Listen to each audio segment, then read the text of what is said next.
ألا بذكر الله تطمئن القلوب. أعوذ بالله من الشيطان الرجيم. بسم الله الرحمن الرحيم.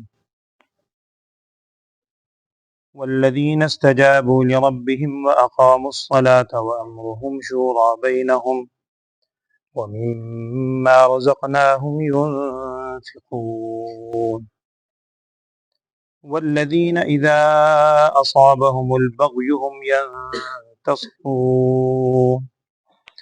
وجزاء سيئة سيئة مثلها فمن عفا وأصلح فأجره على الله إنه لا يحب الظالمين. ولمن انتصر بعد ظلمه فأولئك ما عليهم من سبيل إنما السبيل على الذين يظلمون الناس ويبغون في الأرض بغير الحق أولئك لهم عذاب أليم. ولمن صبر وغفر إن ذلك من عزم الأمور. صدق الله العظيم.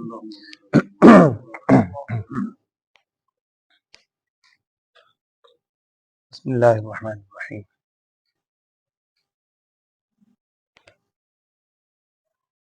کل جو آپ نے آخری آیات سنی تھی اس میں اللہ جل شانہ کی طرف سے فرمایا گیا تھا کہ فما اوتیتم من شیء فمتاع الحیات الدنیا وما عند اللہ خیر وابقى، کہ جو کچھ بھی تمہیں دیا گیا ہے کوئی چیز وہ دنیا کی زندگی کا ایک تھوڑا سا معمولی سا سامان ہے، اس کے مقابلے میں جو اللہ جل شانہ کے نزدیک ہے وہ بہتر بھی ہے اور باقی رہنے والا بھی ہے۔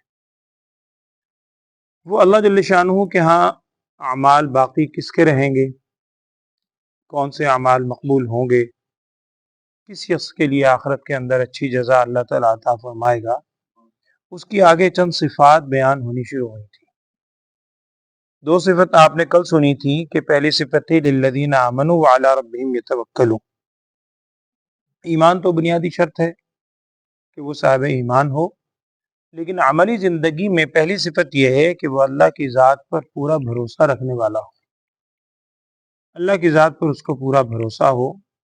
اگر کبھی زندگی میں کوئی اونچ نیچ ہوتی ہے اللہ کی ذات پر یقین رکھے اور اللہ سے ہمیشہ خیر کی توقع رکھے، کبھی نا امیدی یا ناشکری کی طرف اس کے قدم نہ اٹھیں۔ پہلی صفت یہ تھی۔ دوسری صفت بھی کل آپ نے سنی تھی کہ والذین یجتنبون کبائر الاثم والفواحش، کہ وہ لوگ جو اجتناب کرتے ہیں، بچتے ہیں ہر قسم کے بڑے گناہ سے اور بے حیائی کے کاموں سے۔ اس حوالے سے میں نے ایک دو باتیں آپ سے کل عرض کی تھی۔ تیسری صفت تھی کہ جب غصے کی حالت میں ہوتے ہیں تو وہ معاف کرتے ہیں۔ یہ صفات چند بیان ہوئی تھی کل کی آیات میں۔ یہ ان لوگوں کی صفات تھیں کہ جن کے لیے اللہ جل شانہ کے ہاں اجر موجود ہے۔ آج مزید صفات کا بیان ہے کہ ان کی آج جو آپ نے آیات پڑھی ہیں ان میں پہلی صفت یہ ہے والذین استجابوا لربہم، وہ لوگ جو اپنے رب کے حکم کو مانتے ہیں۔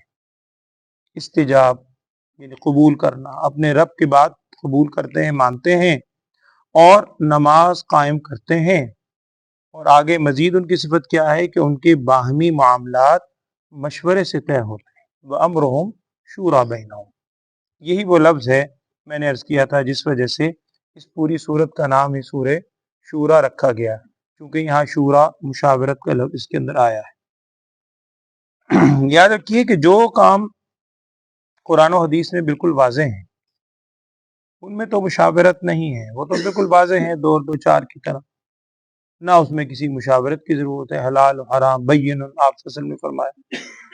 لیکن اگر کچھ احکامات ایسے ہیں قرآن و حدیث میں ان کی مکمل وضاحت نہیں ہے، صحابہ کے دور میں بھی نہیں ملتی، یا دیگر دنیاوی معاملات ہیں، مثال کے طور پر اگر انہیں کفار سے واسطہ پڑتا ہے تو اب انہوں نے یہ فیصلہ کرنا ہے، مشورہ کرنا ہے کہ بھائی ابھی حملہ کرنا بہتر ہے یا نہیں، اس وقت معاف کر دینا بہتر ہے یا نہیں ہے، دیگر معاملات ہیں۔ کوئی بھی بات ہو امرہم شورا بینہم، آپس میں مشاورت سے ان کے کام طے ہوتے ہیں۔ اور یہاں تو اہل ایمان کا ذکر ہے، قرآن پاک میں دوسری جگہ ابتدائی پاروں کے اندر آپ نے آیت پڑھی ہے، وہاں کہا گیا ہے رسول صلی اللہ علیہ وسلم وشاورہم فی الامر، آپ مشاورت کیا کریں ان سے کاموں کے معاملے۔ رسول صلی اللہ علیہ وسلم کی ذات مقدسہ کو مشورے کی ضرورت نہیں، اللہ جل شانہ کی طرف سے وحی اتر رہی ہے، وہ تو احکامات یعنی ارشاد فرمانے والی ہستی ہے، لیکن ان کو بھی کہا گیا وشاورہم فی الامر، آپ ذرا صحابہ سے معاملات کے بارے میں مشورہ کیا۔ بات یہی ہے کہ اصل ہمیں سکھلانا ہے کہ مشاورت کرنا یہ انتہائی اہم صفت ہے۔ یہاں میں صرف ایک دو بات عرض کر دیتا ہوں۔ ایک چیز ذہن میں رکھیے گا کہ مشورہ اگر ہم کسی سے کرتے ہیں اور کرنا چاہیے، اچھے آدمی سے ہی کرتے ہیں، اور خاص طور پر جس چیز کے بارے میں مشورہ کیا جا رہا ہے جو اس کو جاننے والا ہو اسی سے مشورہ کیا جاتا ہے، اس فن والا آدمی۔ مشورہ جب کسی سے کیا جائے اور مشورہ دینے والا مشورہ آپ کو کوئی دے، یا آپ نے کسی کو کوئی مشورہ دیا اور دوسرے نے آپ کے مشورے پر عمل نہیں کیا، تو یاد رکھیں یہ مشورہ دینا کوئی حکم نہیں ہے کہ میں نے آپ کو کوئی کسی کام میں مشورہ دیا، آپ نے کسی کو مشورہ دیا تو یہ حکم ہو گیا۔ ہمارے یہاں یہی غلط ہے۔ اگر میرے مشورے پہ ہمارے مشورے پہ کسی نے عمل نہیں کیا، اب لڑائی شروع کہ جی پوچھے گا کیوں سی کہ اگے میرے کول نہ آئی، اور خاص طور پر یہ خوشی کے معاملات میں اگر مشاورت نہیں کی، اب لڑائیاں جھگڑے شروع۔ احادیث میں موجود ہے نبی صلی اللہ علیہ وسلم، میں صرف ایک حدیث آپ کو سنا دیتا ہوں، پہلے بھی آپ نے وہ حدیث سنی بھی ہوگی۔ حضرت بریرہ رضی اللہ تعالی عنہ ہے، حضرت عائشہ صدیقہ رضی اللہ تعالی عنہ کی باندھی تھی، بعد میں آزاد ہو گئی۔ ان کا نکاح آپ صلی اللہ علیہ وسلم نے ایک صحابی سے کیا تھا، مغیث غالباً نام، نکاح ہو گیا۔ یہ ان کے ساتھ خوش نہیں تھی، یہ علیحدگی چاہتی تھی، صحابیاں ہیں، نبی صلی اللہ علیہ وسلم کے پاس آئیں اور جیسے بات ہوئی، نبی صلی اللہ علیہ وسلم کو اس کا علم ہوا کہ یہ علیحدگی چاہتی ہیں، رہنا نہیں چاہتی۔ وہ جو صحابی تھے حضرت مغیث، یہ جو بھی ان کا نام، ان کے شوہر، وہ ان کو طلاق دینا نہیں چاہتے تھے۔ اب وہ آئے نبی صلی اللہ علیہ وسلم خدمت میں، بڑا آ کے انہوں نے کہا کہ یا رسول اللہ صلی اللہ علیہ وسلم بس کسی طرح ان کو راضی رکھیں، علیحدگی نہ کریں مجھ سے۔ نبی صلی اللہ علیہ وسلم نے حضرت بریرہ رضی اللہ تعالیٰ عنہ کو بلایا اور ان سے کہا کہ بھی دیکھو اس طرح وہ نیک آدمی ہے، یہ وہ، ان کا نیکی ویکی اپنی جگہ سب بالکل ہے، لیکن یا رسول اللہ سے میں ان کے ساتھ خوش نہیں رہ سکتا۔ خیر آپ صلی اللہ علیہ وسلم نے پھر سمجھایا کہ بھی دیکھو انتہائی حلال چیزوں میں سب سے مبغوض ترین ابغض الحلال کہا جاتا ہے طلاق کو۔ جب آپ صلی اللہ علیہ وسلم نے سمجھایا، انہوں نے ایک بات کہی جو میں نے عرض کرنی ہے آپ سے۔ اب وہ حضرت عائشہ صدیقہ رضی اللہ تعالیٰ عنہ کے پاس رہتی تھی، نبی صلی اللہ علیہ وسلم کی صحبت یافتہ ہیں، پربردہ ہیں۔ انہوں نے پوچھا یا رسول اللہ صلی اللہ علیہ وسلم یہ جو آپ فرما رہے ہیں کہ علیحدگی نہ کرو، یہ آپ کا حکم ہے یا آپ کا مشورہ ہے؟ یہ آپ مجھے حکم ارشاد فرما رہے ہیں یا مجھے اپنے طور پر مشورہ دے رہے ہیں؟ اپنے طور پر بھی کون سی ہستی دے رہی جن سے بڑی ہستی کا تصور بھی نہیں۔ اب وہ سمجھتی تھی، انہوں نے پوچھ لیا۔ رسول صلی اللہ علیہ وسلم نے ارشاد فرمایا بھائی حکم نہیں ہے، مشورہ ہے، مشورہ ہے، میری ایک رائے ہے، باقی زندگی تمہاری ہے، تم نے زندگی گزاری۔ اب حدیث کا مفہوم یہی ہے، اور انہوں نے کہا کہ یا رسول اللہ صلی اللہ علیہ وسلم اگر آپ کا مشورہ ہے تو اس کا مطلب مجھے اختیار ہے، مشورہ میں قبول کروں نہ کروں اختیار ہوتا ہے۔ آپ صلی اللہ علیہ وسلم میں بالکل اختیار۔ انہوں نے عرض کیا یا رسول اللہ صلی اللہ علیہ وسلم پھر مجھے آپ کا یہ مشورہ قبول نہیں۔ آقائے دو جہاں صلی اللہ علیہ وسلم، اب انہیں اندازہ تھا، سمجھتی تھی بات کو۔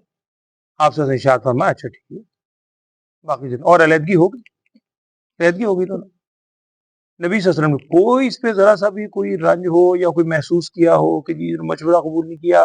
میں صرف عرض کر رہا ہوں ان جیسی ہستی جن کے بغیر ان کے بڑی تصور ہی کوئی نہیں، ان کے مشورے پہ اگر نہیں کر رہے اور انہوں نے کوئی ناراضگی نہیں ہے اس میں، تو ہم اگر ہمارے مشورے پہ آپ کے مشورے پہ کوئی عمل نہیں کرتا تو اس کا مطلب کوئی ناراضگی جھگڑے نہیں ہے، یہ بالکل نہیں ہونا چاہیے۔ تو مشورہ جس سے، اور ایک چیز یہ بھی ہے کہ مشورہ ظاہری بات ہے ہر شخص سے تو نہیں کیا جاتا، جس سے مشورہ کیا جائے، اس کا اہل بھی ہو، اس فن والا ہو، اس کو جانتا ہو. بہرحال بڑی تفصیل ہے اس میں. یہاں صرف ایک صفت بیان ہوئی ہے ان لوگوں کی کہ وَأَمْرُهُمْ شُورَىٰ بَيْنَهُمْ، ان کے باہمی معاملات مشاورت سے طے ہوتے ہیں. 3-4 صفات ہو گئی. اگلی ایک صفت ان کی یہ ہے کہ ہمارے دیے ہوئے رزق میں سے وہ خرچ کرتے ہیں. یہ وہی الفاظ ہیں جو سورہ بقرہ کے بالکل آغاز میں آپ نے جہاں متقین کی 5 صفات بیان ہوئی تھی، هُدًى لِّلْمُتَّقِينَ الَّذِينَ يُؤْمِنُونَ بِالْغَيْبِ وَيُقِيمُونَ الصَّلَاةَ، وہاں بھی یہ تھا وَمِمَّا رَزَقْنَاهُمْ يُنفِقُونَ، ہمارے دیے ہوئے رزق میں سے خرچ کرتے ہیں. یہاں بھی وہی ہے. اچھا، آگے جو الفاظ آ رہے ہیں اس میں ذرا غور کیجئے گا تو تھوڑا سا نا یعنی آپس کے اندر اختلاف سا نظر آتا ہے مضمون میں، الفاظ میں. وہ کیا ہے؟ آگے اللہ تعالیٰ فرماتے ہیں وَالَّذِينَ إِذَا أَصَابَهُمُ الْبَغْيُ هُمْ يَنتَصِرُونَ. یاد رکھیے یہ صفات بیان ہو رہی ہیں، کوالٹیز بیان ہو رہی ہیں، اچھی صفات بیان ہو رہی ہیں ان لوگوں کی جن پر اللہ کا انعام ہے اور جن کو اللہ تعالیٰ آخرت کے اندر اجر و ثواب دے گا. ان کی صفت کیا بیان فرما رہے ہیں اللہ تعالیٰ؟ اذا اصابہم البغی، جب انہیں کوئی زیادتی پہنچتی ہے، ہم ینتصرون، وہ بدلہ لیتے ہیں، بدلہ لینے والے ہوتے ہیں. اور کل آپ نے صفت کیا پڑھی تھی؟ کل الفاظ کیا آئے تھے کہ وہ بڑے معاف کرنے والے ہوتے ہیں نا. کل الفاظ کہ جب وہ ایسی کوئی وَإِذَا مَا غَضِبُوا، آج ہی میں نے بھی بتایا وَإِذَا مَا غَضِبُوا هُمْ يَغْفِرُونَ، جب غصے کی حالت میں ہوتے تو معاف کرنے والے ہوتے ہیں.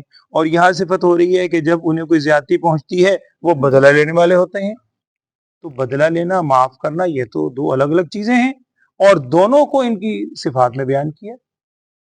تو یہاں مفسرین نے اس کی وضاحت کی ہے. بڑی تفصیل ہے، 1-2 باتیں ہیں جو عام فہم میں سمجھ آ جاتی ہیں. مفسرین نے سمجھا ہے کہ یہ دونوں مختلف مواقع کے حکم ہیں، یہ دونوں مختلف حالات ہیں، مختلف کنڈیشنز ہیں. مثلا سمجھانے کے لیے ہے کہ اگر ان کا واسطہ دشمنوں سے پڑتا ہے، کفار سے پڑتا ہے، پھر بدلہ لیتے ہیں. وہاں بیان ہوئی ہے نا صفات کہ والذین معہ اشداء علی الکفار رحماء بینہم، جو کفار کے مقابلے میں تو بڑے سخت ہوتے ہیں، ہاں باہمی طور پر بڑے رحم کرنے والے ہوتے ہیں. تو باہمی کوئی معاملہ ہو پھر مغفرت کرتے ہیں، درگزر کرتے ہیں، لیکن کفار کے مقابلے میں بدلہ لیتے ہیں. ایک مفہوم یہ بیان کیا ہے. بعض حضرات نے بیان کیا ہے کہ یہ بات نہیں ہے، یہ انسان حالات پہ خود فیصلہ کر سکتا ہے. اگر آپ سمجھتے ہیں، ہر شخص سمجھتا ہے ہر معاشرے میں اور لوگوں میں کہ اگر معاف کر دینے سے اس کی سرکشی بڑھے گی، اس شخص کی سرکشی بڑھے گی، زیادتی بڑھے گی، اس کا ظلم مزید بڑھتا چلا جائے گا، پھر معاف نہیں کرتے، پھر وہ ینتصرون، پھر بدلہ لیتے. اور اگر وہ سمجھتے ہیں کہ معاف کر دینے سے سرکشی نہیں بڑھے گی بلکہ اس کو بھی شرمندگی کا احساس ہے، وہ خود بھی شرمندہ ہے اور سمجھ بھی رہا ہے کہ میری غلطی ہے، ڈٹ نہیں رہا اس پہ، پھر وہ معاف کر دیتے ہیں. تو معاف کر دینا بہرحال مقام تو اس کا بلند ہے، لیکن اگر کسی پر کوئی زیادتی ہو اس کا بدلہ لینا یہ بھی اس کا حق ہے. اور اگلی آیت دیکھیے گا، اگلی آیت میں اس کی مزید وضاحت ہے کہ بدلہ صرف اس حد تک لے گا جس حد تک ظلم ہوا ہے. جتنا ظلم ہے اتنا ہی بدلہ لے سکتے ہیں. اگر اب بدلہ لینے میں زیادتی کی، اب ظالم یہ بن گیا بدلہ لینے والا. وہ کیا مفہوم ہے؟ اگلے الفاظ ہیں کہ وَجَزَاءُ سَيِّئَةٍ سَيِّئَةٌ مِثْلُهَا، اور بدلہ برائی کا سیئۃ مثلها، اسی جیسی، اس کے مثل برائی ہے. جتنی برائی کی ہے، جتنی کسی نے زیادتی کی ہے، اتنی مقدار میں بدلہ لے سکتا ہے. لیکن پھر آگے وہی ہے فمن عفا، لیکن جو شخص معاف ہی کر دے، واصلح، اور اصلاح کر لے، فاجرہ علی اللہ، اس کا اجر اللہ تعالیٰ کے ذمہ ہے، بالکل ہے. انہ لا يحب الظالمین، اللہ تعالیٰ ظالموں کو پسند نہیں فرماتا. آگے وہی ہے پھر اسی کی وضاحت وَلَمَنِ انتصر بعد ظلمہ، اور جو شخص بدلہ لے، پھر ذکر ہے جو شخص بدلہ لیتا ہے بعد ظلمہ، اپنے ظلم کرنے کے بعد. اس کا مفہوم یہ لکھا ہے مفسرین نے کہ اگر کوئی شخص کسی نے ظلم کیا، کسی بھی حوالے سے ہو سکتا ہے، وہ زبانی کلامی بھی ہو سکتا ہے، فزیکلی بھی ہو سکتا ہے، کسی اور حوالے سے ہو سکتا ہے، اگر وہ بدلے کے طور پر اس کے ساتھ بھی ویسا ہی رویہ رکھتا ہے. اب ہمارے معاشرے میں یہ بھی ہے، اگر کوئی بدلہ لے لے نا تو بدلہ لینے والے کو بھی ملامت شروع ہو جاتی ہے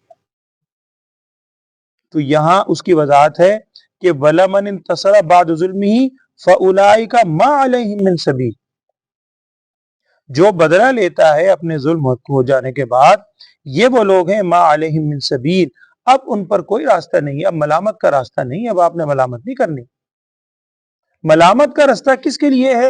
انما السبیل علی الذین یظلمون الناس ویبغون فی الارض بغیر الحق، ملامت کرنے کا راستہ تو ان لوگوں کے لیے ہے جو لوگوں میں ظلم کرتے ہیں اور زیادتی کرتے ہیں زمین میں ناحق، یہ وہ لوگ ہیں کہ ان کے لیے دردناک عذاب ہے۔ لیکن پھر وہی الفاظ ہے وَلَمَنْ صَبَرَ وَغَفَرَ، اور جو صبر سے کام لے اور بخش ہی دے تو یہ عام بندے کا کام نہیں ہے۔ إِنَّ ذَلِكَ لَمِنْ عَزْمِ الْأُمُورِ، یہ بہت بڑے کام، بڑے عزم والے شخص کی یہ صفت ہے۔ تو اگر معاف ہی کوئی کر دے تو یقیناً اس کا مقام تو بہت بلند ہے، لیکن اگر کوئی سمجھتا ہے کہ معاف کرنے سے یعنی اس دوسرے کے اندر زیادتی پھیلے گی، تو ہمارے استاد ایک واقعہ سنایا کرتے تھے خلیفہ ہارون رشید کے دور کا، یا خلافت عباسیہ کا اور بادشاہ تھا اللہ عالم۔ وہ کہنے لگے کہ کسی بادشاہ کے دربار میں کسی جرم میں نا 3 شخص لائے گئے، کوئی چوری کی ہے، کیا جرم تھا۔ بادشاہ بڑا ہوشیار تھا، سمجھدار آدمی تھا، اپنے عوام کو پہچانتا تھا، لوگوں سے واقفیت تھی۔ پہلے کو اس نے کہا جی حاضر کیا جائے، پہلے سامنے آیا تو بادشاہ سلامت نے اس کو صرف گھور کے دیکھا، یوں گھور کے دیکھا، غصے سے، اوئے شرم نہیں آتی، تم نے چوری کی، یہ کیا، 2-4 لفظ کہے، کہنے لگا اس کی سزا ہو۔ دوسرے کو بلایا، اس کو بھی گھور کے دیکھا اور خوب ڈانٹا، گالم کو، یہ تو یہ ہے، میں یوں کر دوں گا، فلاں کر دوں گا، بڑی بے عزتی، اور اچھی طرح ڈانٹ کے کہنے لگے لے جاؤ، اس کی سزا بھی۔ تیسرے کو بلایا، اس کو بادشاہ نے ڈانٹا بھی، خوب ڈانٹا، اور کہنے لگا اس کا منہ کالا کرو، اس کے گلے میں جوتوں کا ہار پہناؤ، اور گدھے پہ بٹھا کے نا اس کو گاؤں کے ساتھ چکر لگواؤ، یہ اس کی سزا ہے۔ اب بادشاہ تو بادشاہ، اس نے کہہ دیا بھائی ٹھیک ہے، ایک کو یہ سزا دی، ایک کو خالی گھور کے دیکھ لیا، ایک کو تھوڑا سا ڈانٹ ڈپٹ کر لی، ایک کے اوپر 3-4 قسم کی سزائیں لگائیں۔ اب کسی نے ہمت کر کے کہہ دی کہ بادشاہ سلامت، کام تو تینوں نے ایک جیسا کیا ہے، جرم ایک نوعیت کا ہے، یہ کون سا انصاف ہے؟ بادشاہ ہوشیار تھا، اس نے کہا بات یہ نہیں ہے، ہر شخص کے لیے، ہر ایک کے لیے ایک جیسی معاملہ نہیں ہوتا۔ اس نے کہا میں خوب جانتا ہوں، تم ذرا ان کی حالت جا کے دیکھو گھر میں۔ گھر پہنچے، پہلے شخص کے گھر گیا تو پتہ چلا وہ انتہائی نیٹ اینڈ کلین آدمی تھا، بڑا صاف ستھرا، کبھی کوئی غلطی نہیں ہوئی، ویسے ہی دوستوں کے ساتھ ماحول میں آ کر آج ان کے ساتھ جرم میں شریک ہو گیا۔ اس کو اس کا اتنا رنج تھا کہ بادشاہ نے بھرے دربار میں مجھے گھور کے دیکھ لیا، وہ جناب روئے جا رہا ہے، اس کو اسی کی اتنی تکلیف ہے کہ بادشاہ نے دیکھی، اتنی بے عزتی ہوگی میری۔ کہتے ہیں دوسرے کے پاس پہنچے، وہ بھی بس اب مرا اور اب مرا، وہ بھی کوئی عادی مجرم نہیں تھا، ویسے ہی ماحول میں آگے شریک ہو گیا، اس کی بھی بڑی بری حالت۔ اچھا تیسرے کے پاس پہنچے، پتہ چلا وہ پکا چور تھا، عادی مجرم تھا۔ اس کے گھر پہنچے تو انہوں نے کہا جناب وہ ابھی چکر لگ رہے ہیں، وہ بھی آنے والا ہے۔ تو بہرحال واقعہ ہے، ہمارے استاد سنایا کرتے، فرمان لگے کچھ دیر کے بعد شور شرابہ ہوا، وہ اچھلتا کودتا گدھے پہ بیٹھا ہوا ہے، منہ کالا ہوا ہے، اور کوئی پرواہ نہیں اسے۔ جو گھر کے باہر آیا نا تو ایک دم گھر پہ رک کے نا دروازہ کھٹکھٹاتا ہے، کہتے بیگم 4 چکر ہو گئے، 3 رہ گئے، میں ابھی آیا، فکر نہ کر میں ابھی آیا۔ تو وہ فرماتے تھے کہ ہر شخص کے لیے پیمانہ الگ ہے، تو اگر آپ سمجھتے ہیں کہ معاف کر دینے سے اس کی زیادتی ہوگی، سرکشی بڑھے گی، اس کے لیے حکم اور ہے ظاہر، لیکن ظاہری بات ہے یہ ہر شخص نہیں فیصلہ کر سکتا، اس حالات کے حساب سے جس کے ساتھ آپ معاملہ کر رہے ہیں آپ کو اس کو زیادہ پتا ہے۔ لیکن یہ حقیقت ہے کہ معاف کر دینے کی فضیلت بنسبت بدلہ لینے کے بہت زیادہ ہے۔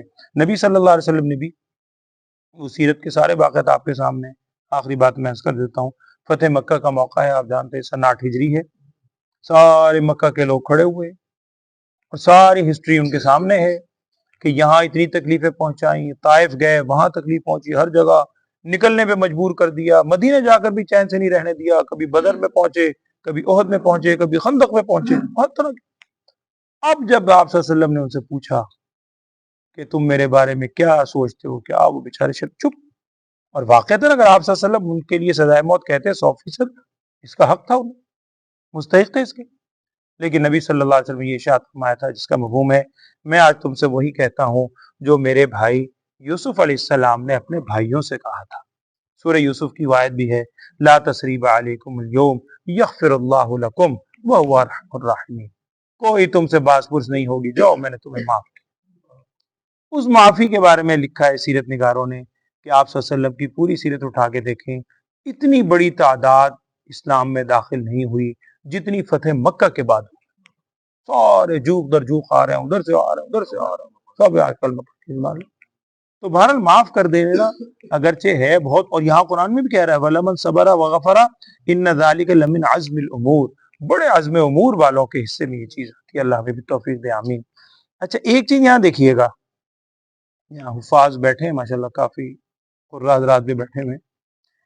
قرآن پاک میں چند ایسے موقع ہیں، حفاظ کو اندازہ ہوگا، جہاں ہم پوچھا کرتے تھے بچپن میں حفظ کے دوران، ہم کہتے تھے بھائی بتاؤ قرآن میں 7 زبریں اکٹھی کدھر ہیں؟ 7 زبریں ہیں اکٹھی، ان میں ایک یہ ہے صبر وغفر. دیکھیں نا ولمن صبر وغفر، صاد با را واو غین فا را، ان 7 کے اوپر زبر ہے اور اکٹھی صبر وغفر. ایک اور مقام ہے شاید وہاں 8 آتی ثم نظر ثم عبس وبصر ثم ادبر واستکبر.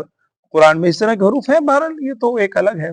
ویسے میرے ذہن میں آیا کہ صبر وغفر، یہاں بھی 7 زبریں اکٹھی آتی ہیں قرآن کے الفاظ میں. ترجمہ پڑھیے اعوذ باللہ من الشیطان الرجیم بسم اللہ الرحمن الرحیم. والذین یہیں سے نا والذین استجابوا لربہم واقاموا الصلاۃ وامرهم شورى بینہم، اور وہ لوگ استجابوا لربہم جو اپنے رب کے حکم کو مانتے ہیں، واقاموا الصلاۃ اور نماز قائم کرتے ہیں، وامرهم شورى بینہم اور باہمی جو معاملات ہیں ان کے آپس میں مشورے سے طے ہوتے ہیں، ومما رزقناہم ينفقون اور اس چیز میں سے جو ہم نے انہیں رزق دیا ہے وہ خرچ کرتے ہیں، والذین اذا اصابهم البغی هم ينتصرون اور وہ لوگ کہ جب پہنچتی ہے انہیں کوئی زیادتی تو ہم ینتصرون وہ بدلہ لیتے ہیں. اسی صفحے پہ اوپر دیکھیں 2 لائنیں اوپر ہے وَإِذَا مَا غَضِبُوا هُمْ يَغْفِرُونَ، جب غصے کی حالت میں ہوتے ہیں تو معاف کر دیتے ہیں. یعنی اگر وہ سمجھتے ہیں کہ معاف کرنے سے فائدہ ہوگا، دوسرا شخص شرمندہ ہے اور واقعتاً اس کے اثر ہوگا تو پھر معاف کر دیتے ہیں. اور لیکن بلکہ آپ صلی اللہ علیہ وسلم کی سیرت میں بھی فتح کے موقع پر عام معافی کا اعلان تھا، لیکن چند ایسے تھے جن کے بارے میں آپ سے ارشاد فرمایا تھا کہ ان کے لیے کوئی معافی نہیں. اور یہاں تک ارشاد فرمایا تھا اس کا مفہوم ہے کہ اگر یہ بیت اللہ کے غلاف کے اندر بھی چھپ جائے نا پھر بھی ان کی معافی نہیں. تو کچھ ایسے بھی تھے تو انتہائی سرکش ہیں. تو والذین اذا اصابهم البغی هم ينتصرون وجزاء سیئۃ سیئۃ مثلها، اور برائی کا بدلہ برائی ہے اتنی ہی مقدار میں، اس سے زیادہ نہیں لے سکتے.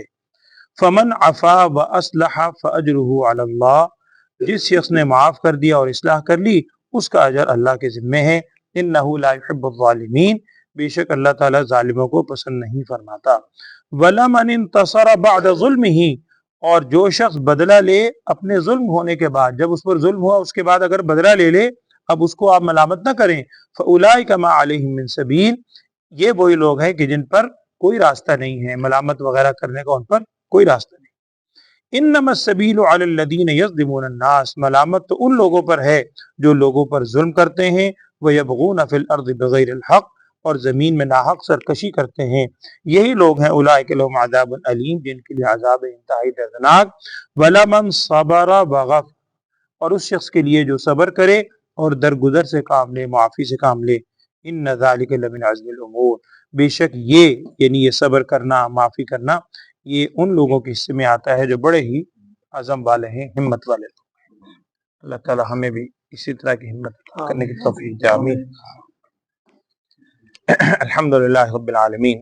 اللہم صلی علی سیدنا و مولانا محمد وعلی آل سیدنا و مولانا محمد وبارک وسلم. اللہم ارنا الحق حقا وارزقنا اتباعہ وارنا الباطل باطلا وارزقنا اجتنابہ. یا اللہ ہم سب کے گناہوں کو معاف فرما، لغزشات سے درگزر فرما. ہم سب کو بھی یا اللہ ایک دوسرے کے معاف کرنے کی توفیق عطا فرما، ایک دوسرے کے لیے ہمارے دلوں میں درگزر کرنے کے جذبات پیدا فرما، ہم سب کو بھی ایک دوسرے کے ساتھ محبت و مودت سے پیش آنے کی توفیق عطا فرما، خصوصاً معاملات میں ایک دوسرے کے حقوق و فرائض کی ادائیگی کی توفیق عطا فرما۔ ربنا ظلمنا انفسنا وان لم تغفر لنا وترحمنا لنكونن من الخاسرین، وصلی اللہ تعالی علی خیر خلقہ سیدنا و مولانا محمد وعلی آلہ واصحابہ اجمعین آمین برحمتہ۔